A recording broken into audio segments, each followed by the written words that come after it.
But I'm very excited to be and share the stage with you. Last year I was an attendee for the Innovators Summit, so I'm really excited to be here on stage and actually have a conversation with you. We were able to connect, but I wanted to kind of start off our fire chat with kind of talking about the different partners you guys tap into, especially sports. Recently, IHG announced that you guys have officially partnered with 4 major MLS brands. Adding on to all the different partners that you guys already work with, like the US Open and Lollapalooza. How do you think that partnership is going to impact the growth of the brand? Yeah, I mean, it's a great opportunity for us to, it's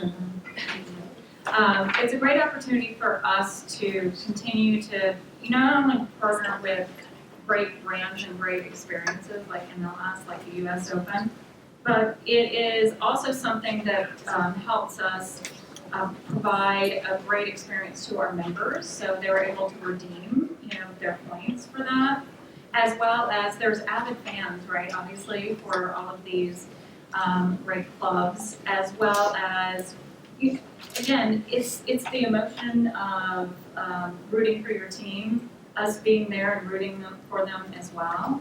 And it's a moment where you're paying attention. And hospitality, at the end of the day, is a great, I think, partner with experiences like sports as well as with restaurants, et cetera. So I think that we always find the moments where we can have authentic relationships, and authentic in a way that, again, is mutually beneficial for them. It's not just about us, it's about how the MLS and the US Open, we can be a good partner for them as well. I forgot to introduce myself, but you reminded me when you said authentically because I'm a senior sales director at Adsmovil, and what we do, we're a certified minority-owned business that focuses on reaching U.S. Hispanic audience authentically, organically, also linguistically. Sometimes we forget about that, so thank you for reminding me of that. Sorry, the wind got me last night.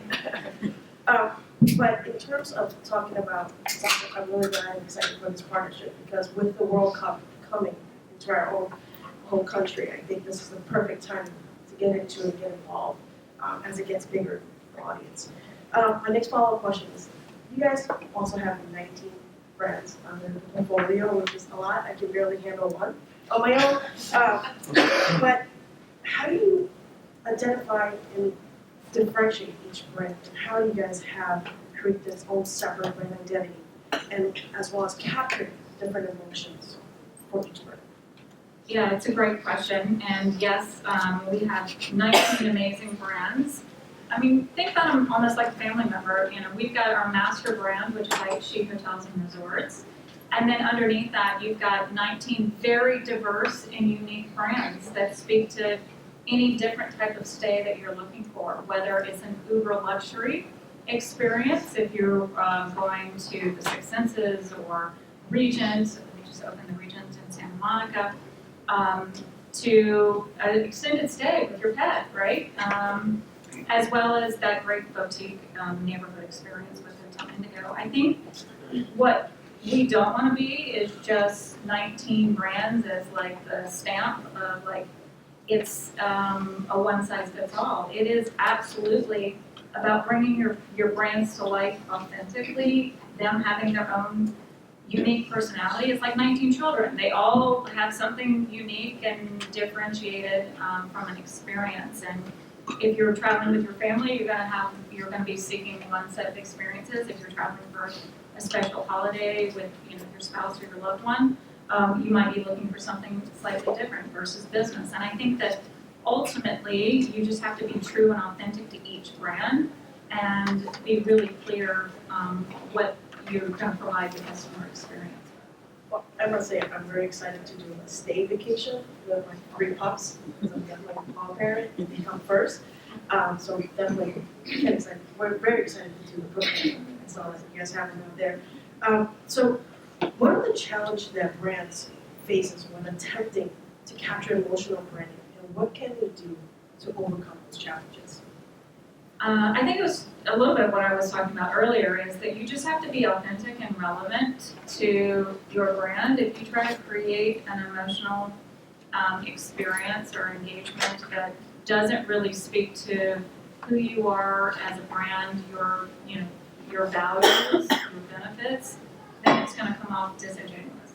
I think there's been some other examples probably lately that maybe weren't vetted and tested. I'm a huge believer in testing and doing some qualitative research and feedback just to make sure that you're not being tone deaf or that you're being really clear. I mean, again, like if you think about the pet example, not everybody wants to go to a hotel experience where there's a dog happy hour. So we have to be authentic and relevant to, understanding that not everybody has the same motivators as well. So you just have to be really clear with that. And I'm gonna kind of shy away from emotional branding for a second. So we'll learn a little bit more about you. If you had the opportunity to go back and return to give your younger self one advice, what would it be and why, and how do you think that would impact your career? Oh, that's a great question. In general, I think that at Kodak, again, was such a great opportunity for me to learn about the art of storytelling and the, benefit of emotional branding. But Kodak, there's a lot of white papers. I think I was talking to somebody the other day who's like, oh, I wrote my MBA paper on you. And I was like, well, I could have given you a lot of insights because we lived through it. And I think that just being able to understand how it drives business impact, constantly understand your business, how your company and your brand makes money, and everything that you're doing across marketing should drive a business impact. And I think that until, honestly, probably when I worked with IHG and for IHG, that really became so clear because of all the data and because of the opportunity for us to think about the customer experience differently. But I would say, think about it more as my younger self, because if you look at, not just the marketing of it, but the business of it, that helps you just stay on top of what's happening. I don't know that would have changed Kodak's trajectory, but they're making a comeback, so you never know.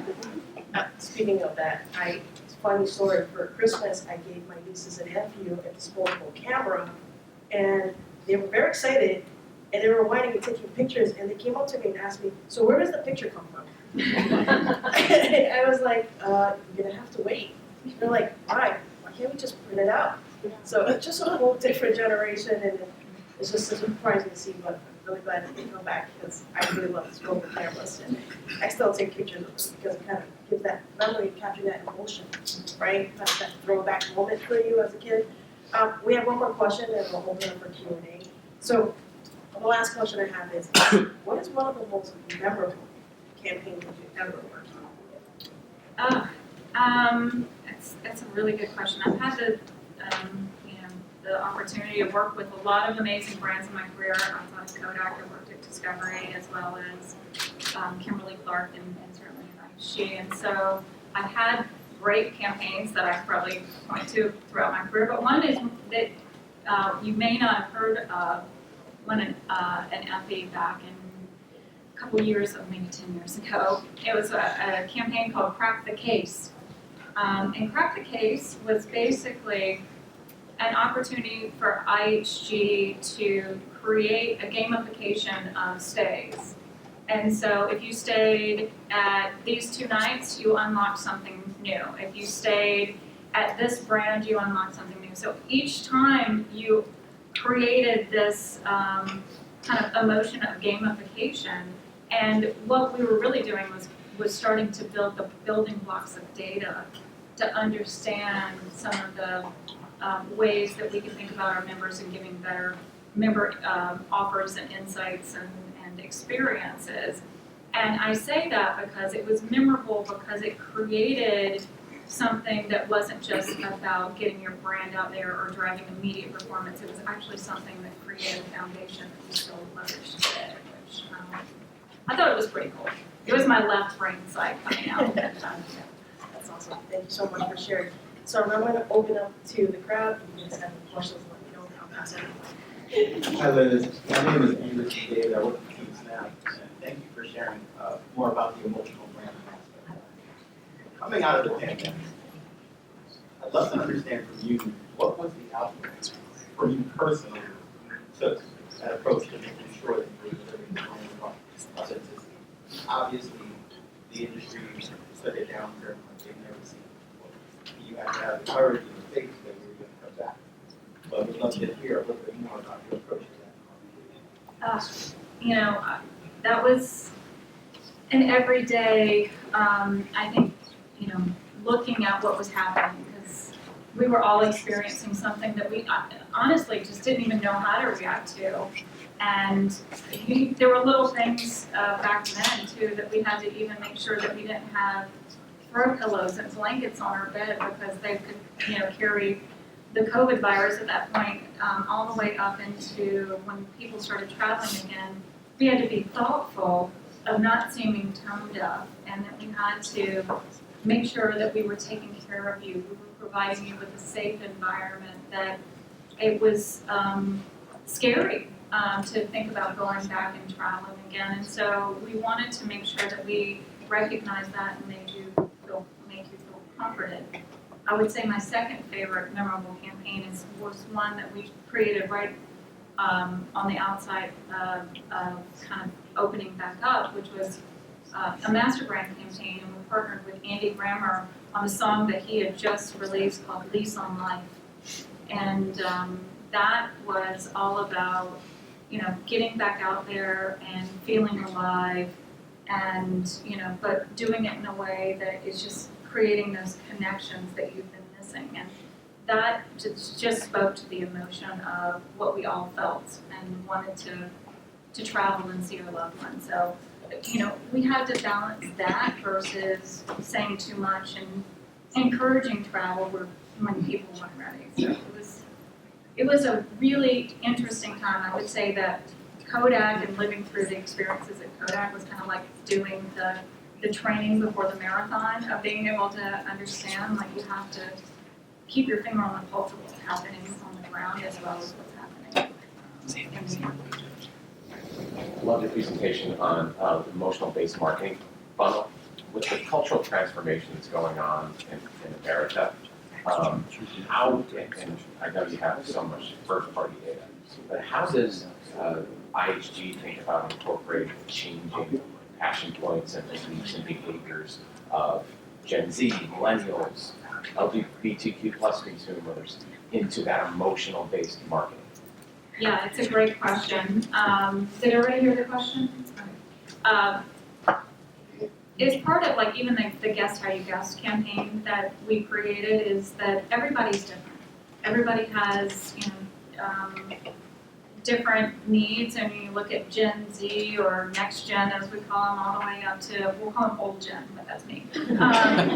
But it is the Gen Xers, and everybody, along that path have different belief systems, different values, and we want to be respectful and inclusive for everybody. We have a place. The great thing about hotels is we have a place for everyone. For you to come in and to feel like you can be your authentic self, you can show up, and that we're respectful of everybody. I think, we have to be careful, like every brand, like you don't say too much, but you also want, if you're going to show up, it's not just about your words, but it's about your actions. Your friend of mine told me, she was talking to her daughter, and I thought, I was like, I'm going to steal that. That's a great, thing to tell anybody who has teenagers, by the way, which is your words are who you want to be, but your actions are who you are.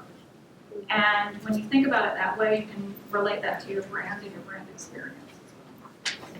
Thanks. All right, thank you.